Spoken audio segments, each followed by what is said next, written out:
자, 세 번째 작물제를 좀 보도록 합니다. 자, 조문을 보면 작물을 취득, 양도, 운반, 보관, 알선했을 때 처벌하는 조항이 작물제입니다. 작물제는 전 시간에 말씀드렸듯이 작물은 재물을 말합니다. 그렇죠? 그렇죠? 자, 밑에 주체 한번 가볼게요. 정범을 제외한 자는 모두 다 작물제의 주체가 될 수가 있어요. 따라서 밑에 기출문제 가보시게 되면 공동정범 상호간에는 작물을 분배하더라도 작물제가 되지 않죠. 왜? 정범을 제외한 자가 모든 자가 된다 했으니까요. 자, 밑에 한번 가볼게요. 자, 특수강도의 범행을 모의했기 때문에 공동정범이 돼버리죠. 그렇죠? 공동정범이 돼버리기 때문에 이 공동정범은 작물제의 주체가 될 수가 없는 거예요. X. 그렇죠? 자, 다음.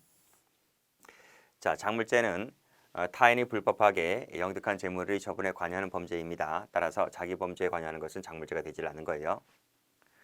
자, 그 다음 여기 정범자가 되지 않다면 작물제가 될 수 있는 거죠. 그렇죠? 왜냐하면 저 위에서 정범을 제외한 자는 모두 다 작물제의 주체가 될 수가 있기 때문에 정범자가 아니라면 작물제의 주체가 될 수 있다고요. 작물취득죄를 처벌할 수가 있는 거예요.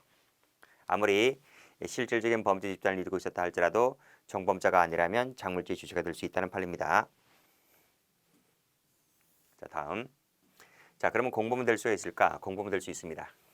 자, 그래서 횡령 교사를 한 다음에 물건을 취득하게 되잖아요. 그러면 교사죄 플러스 취득죄가 되고 각각 성립하기 때문에 경합범이 돼버립니다.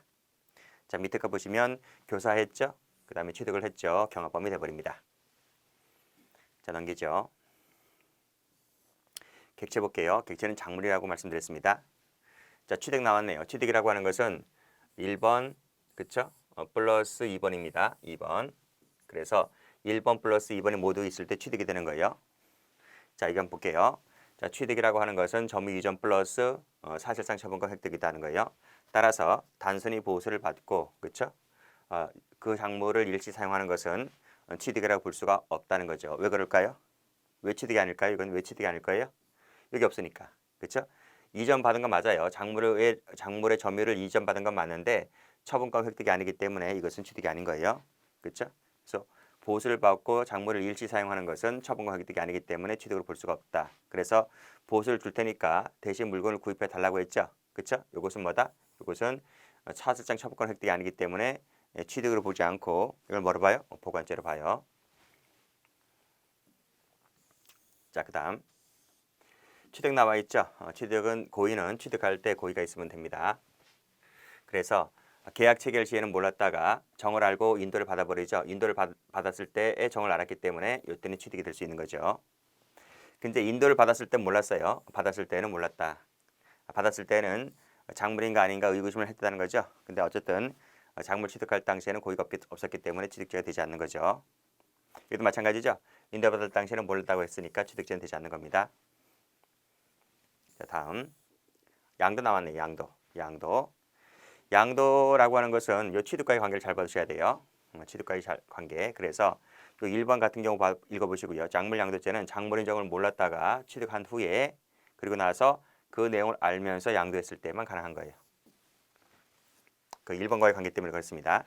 자, 그래서 여기 한번 가보시면 자, 미등록 수입차를 취득하여 신규등록을 마쳤잖아요. 마쳤을 때는 몰랐단 말이죠. 그 후에 작물일지도 모른다라고 생각하면서 양도했죠. 그렇죠? 이때 작물일지도 모른다는 것이 바로 미필적 고의죠. 미필적 고의. 즉 취득한 후에 고의가 생겨서 양도했다라고 했을 때 여기 양도죄가 된다고 보면 팔립니다. 다음 운반죄 나왔네요. 운반죄. 자, 운반죄. 단순히 편승만 갖고서는 운반을 볼 수가 없다는 거죠. 운전대를 잡아야 돼요. 운전해줬을 때 운반죄가 될 수 있는 것이죠. 그리고 우리 판례가 운반죄를 인정했던 판례입니다. 자, 다음 보관 나와 있죠. 보관. 자, 보관 보시게 되면 자, 동그라미 1번 작물인 정을 모르고 취득을 한 자가 그 정을 알면서 계속 보관했어요. 그러면 그때부터 보관죄가 되는 거예요. 그렇죠? 이게 편하죠? 모르고 보관하던 중에 작물인 정을 알게 되었다면 빨리 신고를 해야 될 텐데도 불구하고 그래 하지 않음에도 계속해서 보관했기 때문에 이때부터 보관죄가 되는 거예요. 자, 그렇지만 여기 점유할 권한이 있을 때는 그때는 보관죄가 안 돼요. 그게 바로 채권 담보죄죠. 그랬을 때는 보관죄가 안 된다. 이게 나와 있죠. 점유할 권한이 있을 때는 권한세 묻혀보시고 담보세무 치시고 그때는 보관제가 안 된다 이렇게 봤습니다.